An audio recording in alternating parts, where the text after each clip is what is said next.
es desarraigo, ¿no? Es obligarte a estar lejos de lo tuyo, de tu lugar y de la gente que quieres, ¿no? O sea que hay pocas cosas más dolorosas seguramente.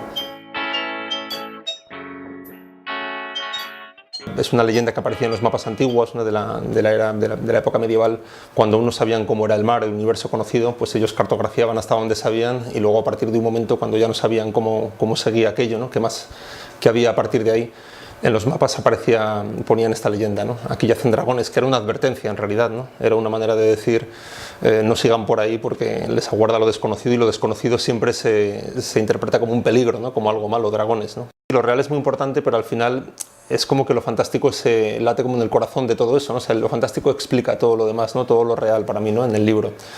Como en el cuento de los corazones, ¿no? Que mencionabas, es la historia de alguien que tiene dos corazones que le dan esa noticia a los cirujanos, pero que en realidad él la recibe con total naturalidad porque siempre en su familia todo el mundo tuvo dos corazones, ¿no? O sea, es una historia muy disparatada, pero que en realidad explica para mí una cosa pues de esas que, no sé, pues, que todos conocemos o que te fascinan, ¿no? Que es cómo somos capaces, como explica el cuento un poco, ¿no? Pues de amar y odiar en el mismo día, a veces hasta la misma persona, y cómo el hombre es capaz de eso, ¿no? De lo mejor y de lo peor, pero muchas veces en la misma tarde, en la misma mañana, ¿no? Entonces, intentando entender un poco esa cosa de la naturaleza humana, ¿no? Tan compleja en realidad, pues surge esa manera de explicarlo, ¿no? A través de imágenes como la de los dos corazones, ¿no? Que está en lo fantástico, pero está en lo real también, ¿no? En realidad está hablando de algo que todos vivimos. Y una de las cosas que me ha divertido más del libro también, y me he dado cuenta al terminarlo, ha sido la posibilidad de ser más vehemente contando, ¿no? O sea, más, yo creo que en todo, ¿no? O sea, en lo político, en lo sentimental, en lo romántico, en todo, ser más vehemente, ¿no? Ser más... Porque el cine es verdad que también lo largo que es el proceso muchas veces te lleva a racionalizarlo mucho, al final contenerlo, intelectualizarlo y pierdes cierta emoción, ¿no? Y mientras que en el libro es verdad que he tenido más esa cosa, sí, seguramente es más, te muestras más. En el caso de Los lunes al sol, que es una película que hablaba de desempleo, ¿no? Sus personajes casi encarnaban las distintas respuestas o situaciones en las que te puedes ver después de un tiempo sin trabajo, ¿no? Hablaba mucho también de la identidad, ¿no? De cómo la identidad de cada uno de esos personajes, de cada una de esas personas resiste al paso del tiempo, a las dificultades, y ahí estaba todo el abanico, ¿no? Había quien rendía su identidad y se tapaba las canas para conseguir un trabajo, y había quien la defendía hasta el último minuto, como el personaje de Santa, ¿no? Que hacía Javier Bardem. Entonces, quiero decir que la película hablaba de desempleo, pero no tiene que ver con el número de parados que haya en ese momento, que hay ahora, ¿no? Se hablaba de algo que está en la esencia de las cosas. Yo creo que las historias tienen que buscar la raíz de las cosas, ¿no? Y en ese caso para mí era la identidad, y por eso espero que la película tuviera sentido entonces y que lo tenga hoy, ¿no? Cuando hay muchos más parados y a lo mejor es más necesaria verla, ¿no? Pero creo que la película sería la misma, ¿no? Creo que, o sea, cambiaría cosas seguro, porque eso, cuando la ves dices, ¿cómo pude hacer esto todo el rato en cada cosa que haces? Pero esencialmente haríamos la misma película. Es difícil de entender, ¿no? O sea, solo se puede entender desde la indignación y el enfado, ¿no? Con todo lo que está pasando. Y además yo creo que también en otros temas, no solo en el del aborto, ¿no? También en el de la educación y en muchos otros temas también es doctrinal, ¿no? O sea, yo creo que la situación económica es un gran pretexto en muchos momentos para volver a políticas o a ideas, diría yo, que son de hace muchos años, ¿no? De hace 20, 30, de hace 40 años, ¿no? Como en el caso del aborto, como en el caso de la educación, ¿no? Como el hecho de que las becas sean mucho más difícil conseguirlas, acceder a ellas, ¿no? Al final ahí lo que impera en eso es una lógica también y una ideología está detrás, ¿no? Que es la del elitismo, la de que solamente pueda acceder a ayudas la gente bueno, pues que está en una élite o que tiene a lo mejor, cuando no se apoya realmente al que más la necesita, que es a lo mejor al que en el caso de las becas, pues al que aparte de pocos recursos económicos tiene menor capacidad o más dificultades en el estudio. No sé, en mi mundo, en el mundo que yo imagino, a ese es al que habría que ayudar, ¿no? No al que tiene más capacidad. Bueno, habría que ayudar a todos los que no tienen el recurso económico necesario para estudiar, ¿no? Pero el que lo tiene peor es el que necesita más ayuda, ¿no? Eso es lo que yo creo que debería suceder en una sociedad justa y normal, te diría, ¿no? Con sentido común, o sea, y no lo contrario, ¿no? Que al que se apoye sea cada vez menos, a menos gente, poniendo más exigencias, y al que al final tiene más capacidad, me parece bien que se le ayude también, pero es una cosa que en realidad está muy ligada a una ideología, ¿no? Que es la que ha sido siempre la clase dominante, ¿no? O sea, que es eso, es reservarse finalmente para ellos los estudios y los mejores puestos de trabajo, ¿no?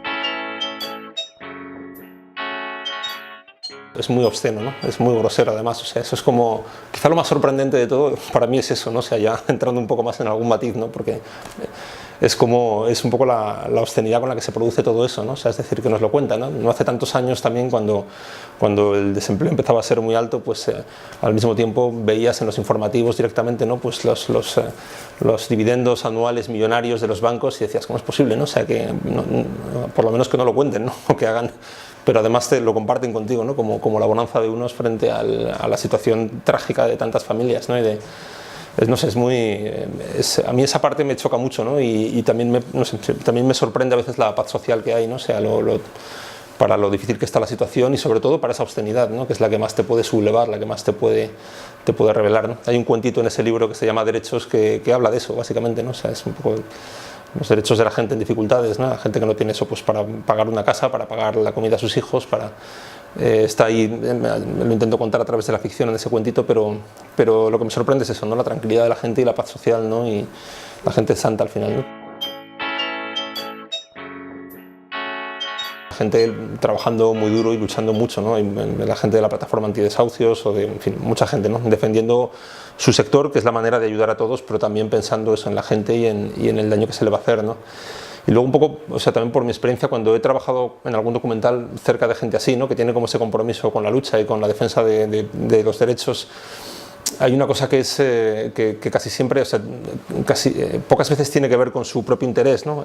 Suele ser gente que conoce el problema porque lo vive, porque le cae cerca, pero siempre es gente que trabaja no por ellos sino por todos, ¿no? O sea, que consideran ese tipo de problemas y deberíamos considerarlos todos como un problema colectivo, ¿no? No un problema individual del que lo vive, ¿no? O sea, no es un problema del que le están desahuciando mañana o del que está sin trabajo, sino que es un problema colectivo, ¿no? Yo creo que la gente que hace esa lucha, que la hace de verdad y que la lleva, es la que tiene eso claro, ¿no? Y la que cuando pelea por algo, pues no está peleando ni por ella ni por su familia, ¿no? Está peleando por todos, ¿no? Y por el futuro, ¿no? Por las generaciones que van a venir, por el mundo que les vamos a dejar, ¿no?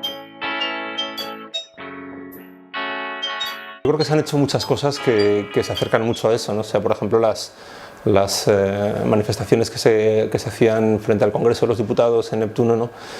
Ponían muy nervioso, ¿no? Al gobierno y la prueba es cómo se reaccionaba frente a ellas, ¿no? O sea, la absoluta desproporción entre lo que estaba pasando, ¿no? Que era una protesta pacífica y a 400 metros del Congreso, y cómo se respondía a esa manifestación, ya no solo por la fuerza, sino también hasta por las declaraciones de los políticos, ¿no? Cuando se les quería así equiparar a movimientos golpistas. O sea, creo que cosas como esa, por ejemplo, tienen mucho sentido y tienen esa fuerza. La cooperación es una de las cosas también que con los recortes pues se está viendo o sea, es muy reducida, ¿no? Tienen que trabajar creo que con la mitad del presupuesto con el que trabajaban hace unos años, ¿no? Y ves que no llega, ¿no? O sea, yo, por ejemplo, ahora rodando en campos de refugiados en la frontera de Sudán, que en teoría eran campos, casi te diría modelos, en el sentido de que eran campos bien gestionados, que funcionaban bien, no llegan, o sea, son al final campos que están bajo la tutela de Naciones Unidas, ¿no? De ACNUR, y la comida cubre 20 días de los 30 que tiene el mes, ¿no? O sea, hay 10 días que la gente no come, ¿no? Entonces, que un adulto tenga esa dificultad es aceptable, que la tenga un niño de 5, no es aceptable, pero que la tenga un niño de 5 años es dramático, ¿no? Esa es la diferencia, ¿no? Entonces, ves que no llegan, o sea, que los recursos no son suficientes, ¿no? Y bueno, en el caso de los refugiados, pues hay una población ahí de 44 millones de personas que no tiene ningún recurso ni ninguna posibilidad en todo el mundo, ¿no? de ganar dinero. En los últimos años pues se ha legislado mucho en contra del cine, ¿no? O sea, se ha permitido a las televisiones que el dinero que antes tenían que invertir en cine, pues ahora lo puedan invertir también en series, ¿no? O en otro tipo de productos que, bueno, o sea, la financiación del cine está mucho más disputada, ¿no? Y los fondos de ayuda pues se han reducido al 50% en 4 años, ¿no? Han pasado de ser 70 y pico millones a ser 30 y tantos, ¿no? Cuando hoy mismo leía en prensa que bueno, pues que se hace un nuevo plan PIBE para subvencionar la industria automovilística al final, ¿no? Del doble, ¿no? De 70 millones de euros, ¿no? Entonces parece que el cine está siempre como en el ojo del huracán. Esas declaraciones me encontraron en San Sebastián haciendo un trabajo allí con alguien que ha trabajado 14 años en un festival de cine en Francia, ¿no? En Nantes, y me decía exactamente eso, ¿no? Me decía, esto en Francia, vamos, estaría destituido al día siguiente, ¿no? Es impensable que un ministro cargue contra una industria nacional, ¿no? O sea, la que sea, de esta manera, ¿no? Sí. No sé, yo creo que hay algo, es como lo que hablábamos antes, hay algo ideológico detrás, pero ni siquiera creo que contra el cine, ¿no? Sino en general o sea, que no se valora la cultura, ¿no? O sea, que no hay un interés por la cultura, se considera otra vez un producto de lujo, ¿no? Y es como la valora, pues al final, pues los que siempre han tenido acceso a ella, ¿no? O sea, tú cuando siempre has tenido acceso a la cultura, pues no te preocupa más, lo consideras como una cosa añadida, ¿no? Como si fuera un producto de lujo, y yo creo que es como la consideran.